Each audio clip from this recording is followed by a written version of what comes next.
എം.ടി. വാസുദേവൻ നായർ. നമുക്ക് നമ്മുടെ കുട്ടികൾക്ക് ഒരു കഥ പറഞ്ഞു കൊടുക്കാം. മലപ്പുറം ജില്ലയിലെ പാണക്കാട് എന്ന സ്ഥലത്ത് വടപ്പനക്കൽ എന്നൊരു തറവാട്ടിൽ ഒരു ദിവ്യൻ ജീവിച്ചിട്ടുണ്ടായിരുന്നു. മനുഷ്യനെ സ്നേഹിക്കുക എന്നതായിരുന്നു അദ്ദേഹത്തിന്റെ വ്യക്തിത്വം എന്ന് പറഞ്ഞത് മലയാളത്തിന്റെ പ്രിയപ്പെട്ട കഥാകാരൻ സി രാധാകൃഷ്ണനാണ്. മുഹമ്മദ് ശിഹാബ് തങ്ങൾ ജീവിച്ചിരുന്ന കാലത്ത് ജീവിക്കാൻ കഴിഞ്ഞു എന്നുള്ളതാണ് എന്റെ ജീവിത മഹാഭാഗ്യം എന്ന് പറഞ്ഞത് മലയാളത്തിന്റെ പ്രിയപ്പെട്ട എഴുത്തുകാരൻ ടി പത്മനാഭൻ. നമ്മളിവിടെ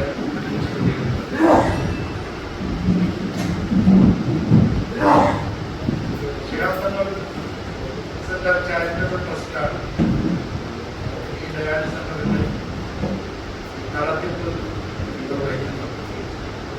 മുസ്ലിം ലീഗ് വളാഞ്ചേരി മുനിസിപ്പൽ കമ്മിറ്റിയാണ്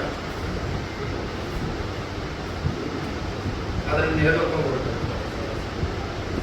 2018 ഞങ്ങൾ ഇങ്ങനെയൊരു ആലോചനയുമായി സിതാർ ഹോസ്പിറ്റലിന്റെ മാനേജ്മെന്റിനെ സമീപിച്ചപ്പോൾ രണ്ടാമതൊന്നും ആലോചിക്കാതെ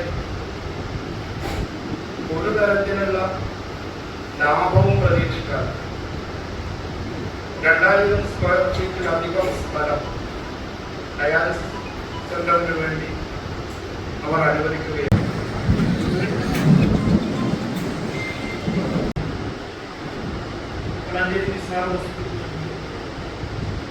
ബഹുമാനപ്പെട്ട ശിഹാബ് കരങ്ങള ഉദ്ഘാടനം നിർവഹിച്ചുകൊണ്ട് 7 വർഷം പിന്നിട്ട്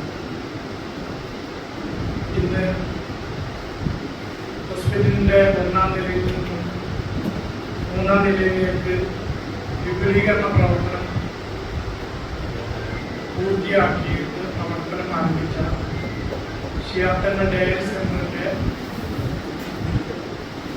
ഇതുമായി സഹകരിച്ച എല്ലാവരുടെയും ഒരു സൗഹൃദ സംഗമമാണ് ഇവിടെ നടത്തുന്നത്. ബിൽഡിംഗിലേക്ക് സൗകര്യത്തിലേക്ക് മാറുന്ന ചടങ്ങുകളുള്ള ഒരു സൗഹൃദ കൂട്ടായ്മയാണ് ഞാൻ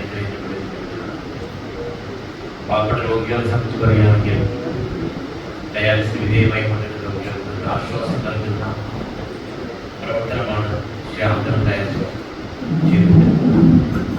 നിരവധി ആളുകൾ ഡയാലിസിസ് ചെയ്തുകൊണ്ടിരുന്ന ആളുകൾ പാവങ്ങളാണ്. അവർക്ക് ഈ രോഗം വന്നു കഴിഞ്ഞാൽ പിന്നെ അതിൽ മോചിതമാകുന്ന പ്രയാസം. ഡയാലിസിസ് ചെയ്ത് കൃത്യമായി മാറ്റി വെക്കുന്നത് വരെ അത് തുടർന്ന് കൊണ്ടുപോകും.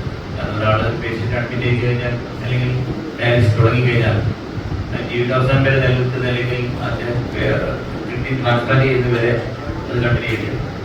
അപ്പം അങ്ങനത്തെ രോഗിയെ സംബന്ധിച്ച് പറയുന്നത് സാമ്പത്തികപരമായി വളരെ തകർന്നു പോകുന്ന രീതിയിലേക്ക് ജീവിതത്തിൽ എല്ലാം കൊണ്ട് തകർന്ന ആളുകളായിരിക്കും.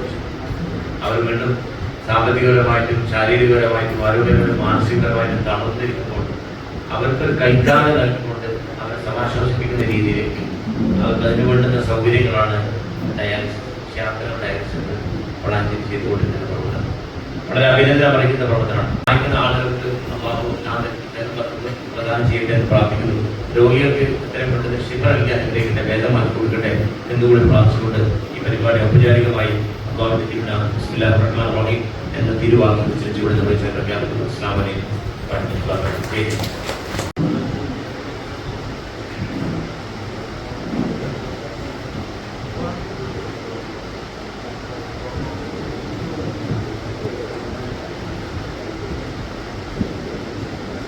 ഞാൻ നേരത്തെ പറഞ്ഞതുപോലെ നമ്മുടെ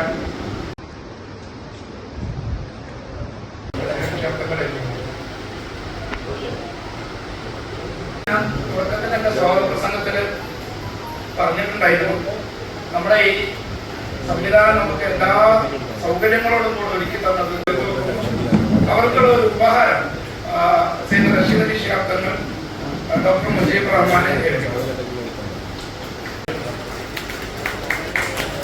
ഞങ്ങളുടെ ഈ ഡയാലിസിസ് സെന്ററിന്റെ സൂചിപ്പിക്കാൻ വേണ്ടിയിട്ടാണ് ഞാൻ പറഞ്ഞത്. പ്രിയപ്പെട്ട നെക്സനെ ഈ ആദരവൊന്നും പോരാ, പക്ഷെ എങ്കിലും ഞങ്ങൾ വളവുകൊണ്ട് വെച്ചിട്ട് ആർത്തവത്തെയും ഏത് വിദ്വേഷത്തെയും ഏത് വെറുപ്പിനെയും നമുക്ക് അതിജീവിക്കാൻ കഴിയുന്ന രാഷ്ട്രീയമാണ് മുസ്ലിം ലീഗ് ഇപ്പോഴും ഇതിലൂടെ യാഥാർത്ഥ്യം. അതോടൊപ്പം എനിക്ക് പറയാനുള്ളത്, നമ്മളൊക്കെ പലരും പറയാതെ പോയ കാര്യങ്ങളാണ്. നമ്മളൊക്കെ വേദന അനുഭവിക്കുന്ന ഒരു വിഷയമുണ്ട്. അതിൽ മയക്കുമരുന്നൊക്കെ പറഞ്ഞുകൊണ്ട് നല്ലത്. അതിനപ്പം നമ്മൾ യുവാക്കളിലുള്ള എമോഷണൽ ഡിസ്ട്രസ് ഉണ്ട്, അവരുടെ മാനസികമായിട്ടുള്ള അസ്വസ്ഥത. ആ വൈകാരികമായ അസ്വസ്ഥതയുടെ ഒരു ഭാഗം മാത്രമാണ് മയക്കുമരുന്ന്. വളരെ ഭീകരമായിട്ട് വരുന്ന ഒരു ആക്രമണോത്സവത, അത് വെറുപ്പ്, വിദ്വേഷം, ഇവിടെ കുട്ടികളൊക്കെ ഉണ്ട്.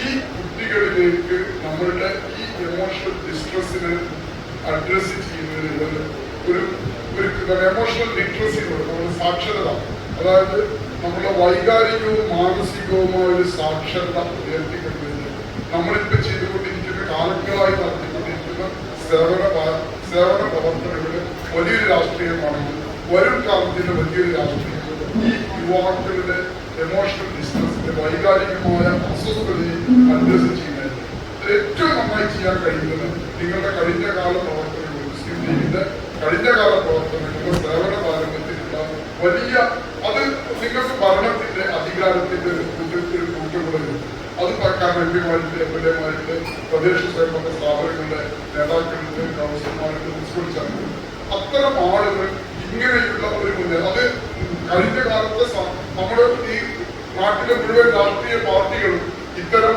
സാമൂഹ്യ സേവന രംഗത്ത് സുദീർഘമായ സേവനങ്ങൾ അനുഷ്ഠിച്ചിരുന്നെങ്കിൽ നമ്മുടെ നാടെന്താകുമായിരുന്നു എന്നും കൂടെ നമുക്ക് ആലോചിക്കാമായിരുന്നു. അതുപോലെ ഇത് കാലം നിങ്ങളോട് ആവശ്യപ്പെടുന്നതാണ് എന്ന് പറഞ്ഞുകൊണ്ട് ഞാൻ വാക്കുകൾ അവസാനിപ്പിക്കുന്നു.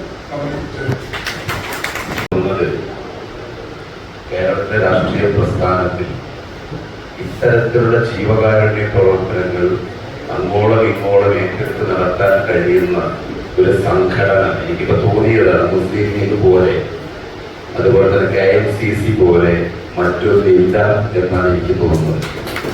12 ദിവസം മുന്നേ അവിചാരിതമായി അബുദാബിയിൽ വെച്ച് ഒരു KMCCയുടെ കൂട്ടായ്മയിൽ പങ്കെടുക്കാൻ അവസരം കിട്ടി.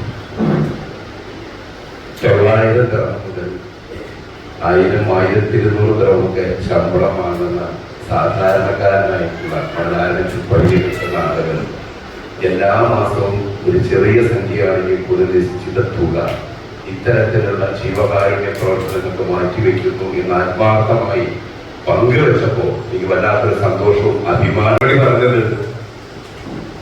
പ്രയാസം അനുഭവിക്കുന്ന ആളുകളെ ചേർത്ത് പിടിക്കുന്നത് മുസ്ലിം ലീഗായാലും KMCC ആയാലും അവരുടെ കൂടെ ഞാൻ ഉണ്ടാകുന്നൊക്കെ തുടർന്നും ഉണ്ടാകുന്നതിനെയാണ്. കാരണം ഇതൊരു 15 വർഷക്കാലത്തെ പാരീസിലൊക്കെ ഈ ജില്ലയിലെ അനുഭവം എന്നാണ് ഞാൻ പറയുന്നത്.